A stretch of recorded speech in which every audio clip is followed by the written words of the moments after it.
5th one دنیاوی ضروریات کی تکمیل ہے اور 6th ون تسخیر کائنات ہے۔ تو ہمارے تمام مسلم مفکرین کی جو تعلیمی مقاصد ہیں وہ تقریباً یہی ہیں۔ سب کا ہی سب سے پہلے معرفت الہی ہے کہ اللہ تعالیٰ کا تعارف حاصل کرنا ہے، پہچان کرنی ہے، اور پھر اس کے بعد دوسرا رضا الہی ہے کہ وہ جو علم حاصل ہوا کہ اللہ تعالیٰ ہم سے چاہتا کیا ہے، تعارف حاصل ہوا، اپنی زندگی کا مقصد سامنے آیا، اب اس احکامات پہ راضی ہو کر اپنے دل و دماغ کو تابع کر لینا ہے۔ تو مختلف مفکرین نے ان میں تھوڑے سے الفاظ چینج ہو گئے ہیں۔ آپ کی بک میں جو ہیڈنگ دی ہے، جیسے امام غزالی رحمۃ اللہ علیہ کا تیسرا جو مقاصد تعلیم ہے وہ ہے اخلاقی اقدار کا فروغ، جبکہ ابن خلدون رحمۃ اللہ علیہ کا ہے اخلاقی اقدار کی نشو و نما۔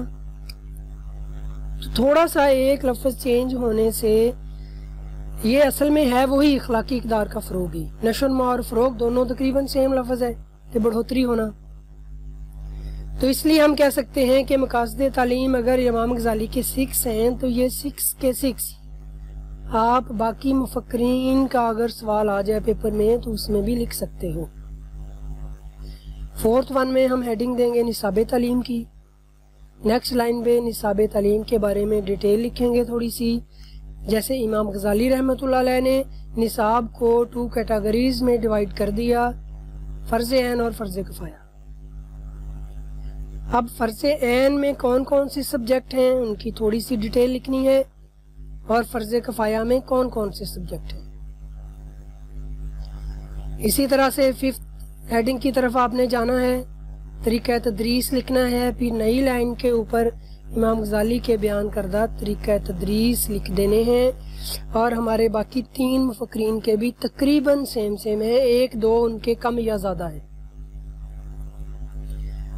تو امام غزالی کا جیسے پہلا جو ہے طریقہ تدریس، اس میں وہ فرما رہے ہیں کہ بچوں کے رجحان کے مطابق تعلیم دینی ہے۔ اب یہ سب ہیڈنگ لکھ کے پھر 1-2 لائنوں میں اس کی ڈیٹیل دے دینی ہے کہ بچوں کی جہاں پہ دلچسپی ہے، چاہت ہے، طبعی رجحان ہے، ان کی جسم کی ساخت، ان کی ذہنی صلاحیتیں جس طرف جا رہی ہیں، تو اسی شعبے کا علم اور فن اور طریقے سے طالب علموں کو دینا ہے۔ 2nd طریقہ تدریس کی ہیڈنگ میں وہ فرما رہے ہیں کہ تدریس میں تدریج، یعنی کہ درجہ بدرجہ بچوں کو تعلیم دینی ہے۔ 3rd ون میں وہ کہہ رہے ہیں کہ ذہنی استعداد کے مطابق تعلیم دینی ہے۔ طالب علم کی جو استعداد ہے وہ ذہنی جس IQ لیول پہ وہ کھڑا ہوا ہے اس لیول پہ آ کے طریقہ تدریس کی سلیکشن کرنی ہے۔ سابقہ معلومات کی مدد سے تعلیم دینی ہے۔ 5th ون میں امام غزالی فرما رہے ہیں کہ عمل کے ساتھ مشروط کر کے تعلیم دینی ہے، یعنی کہ بچوں کو ایکٹیویٹیز بھی کروانی ہے اور ان کو اس بات پہ مجبور کرنا ہے کہ جو تعلیم حاصل کی ہے اس کو وہ اپنی زندگی کا حصہ بنائیں۔ بچوں کے لیے سبق آسان بنا کے پیش کرنا ہے۔ جب لیسن پلاننگ کرنی ہے، سبق کی تیاری کرنی ہے، تو اس میں ایسی چیزوں کو ڈالنا ہے کہ جس میں بچوں کو آسانی سے سمجھ آ جائے۔ اور لاسٹ ون اس سوال کے اندر ہیڈنگ آپ نے دینی ہے استاد شاگرد کے تعلقات۔ تو ہمارے یہ چاروں مفکرین نے اس کے بارے میں ڈیٹیل سے لکھا ہے اور تقریباً یہ بھی 80% سیم ہے۔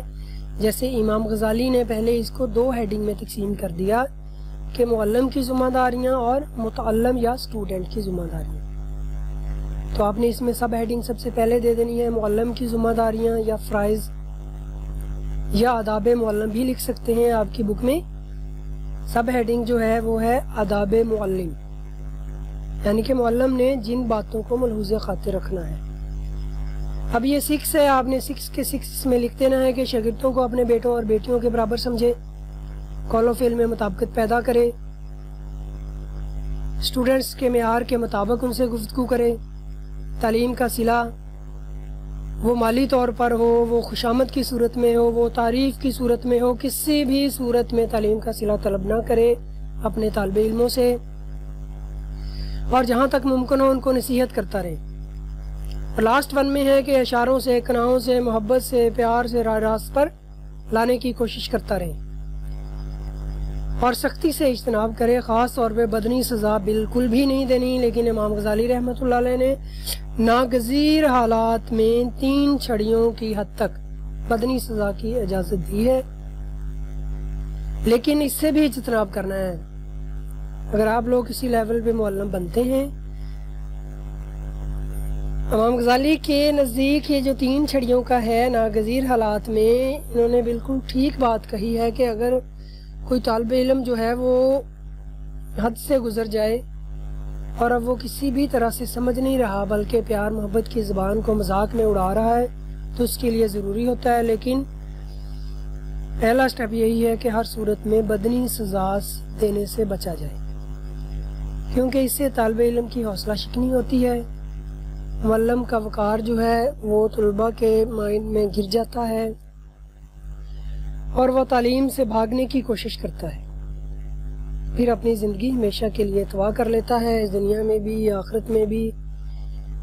مدرسے سے، اسکول سے، کالج سے دور بھاگتا ہے، آہستہ آہستہ والدین کو پتہ چل جاتا ہے، پڑھائی سے دور ہو جاتا ہے، تو اس وجہ سے حفظ نفس کا بھی خیال کرنا ہے، بے عزتی نہیں کرنی، ڈانٹ ڈپٹ نہیں کرنا، اگر ضرورت پڑے بھی تو اکیلے میں بچے کو مشاورت کر کے سمجھانا ہے اور بدنی سزا سے بالکل اجتناب کرنا ہے۔ اسی طرح سے متعلم کے آداب یا اسٹوڈنٹ کے آداب یا اسٹوڈنٹ کی ذمہ داریاں یا اسٹوڈنٹ کے فرائض، کوئی بھی اس میں آپ سب ہیڈنگ دے کر آگے ڈیٹیل لکھ سکتے ہو تھوڑی تھوڑی، کہ اپنے علم پر تکبر نہ کریں، طالب علم کبھی بھی اپنے علم پر تکبر نہ کرے اور استاد کی فرما برداری کرے، اپنے نفس کو بری عادات سے دور رکھے، تمام علوم و فنون کا بنیادی علم تو حاصل کرے لیکن مہارت صرف ایک میں ہی حاصل کرے، وہ کوئی فن ہو یا علم کا شعبہ ہو۔ کسی ایک فن پر پوری طرح مہارت حاصل کر لینے سے پہلے دوسرے میں قدم نہ رکھے۔ اگر کوئی طالب علم یہ سوچ رہا ہے کہ وہ ایک سے زیادہ علم کے شعبے یا فن میں جا سکتا ہے تو پہلے جس کو سٹارٹ کیا اس میں پوری مہارت حاصل کر لے، اس کے بعد وہ اگلے فن میں جا سکتا ہے۔ اور کسی فن یا علم کو ایک دم اکٹھا حاصل کرنے کی کوشش نہ کرے بلکہ تدریجاً درجہ بدرجہ اس کو حاصل کرنے کی کوشش کرے۔ تو پیارے طالب علموں، یہ تھے استاد اور شاگرد کے تعلقات۔ جب آپ کے ایگزامینیشن میں سوال آئے گا امام غزالی کی تعلیمی خدمات یا علامہ ابن خلدون کی تعلیمی فکر پہ روشنی ڈالیں یا ابن سینا رحمۃ اللہ علیہ کی تعلیمی نظریات بیان کریں یا علامہ زرنوجی کی تعلیمی فکر پہ روشنی ڈالیں، تو ان سب میں یہ 6 ہیڈنگ سب کی کامن ہے۔ پہلے پیج پہ آپ نے یہ 6 ہیڈنگ دے دینی ہے، اگلے پیج پہ موو کرنا ہے، وہاں پہ تعارف کی ہیڈنگ دے کر نیچے اس متعلقہ مفکر کا 3 یا 4 لائنوں میں تعارف بیان کر دینا ہے۔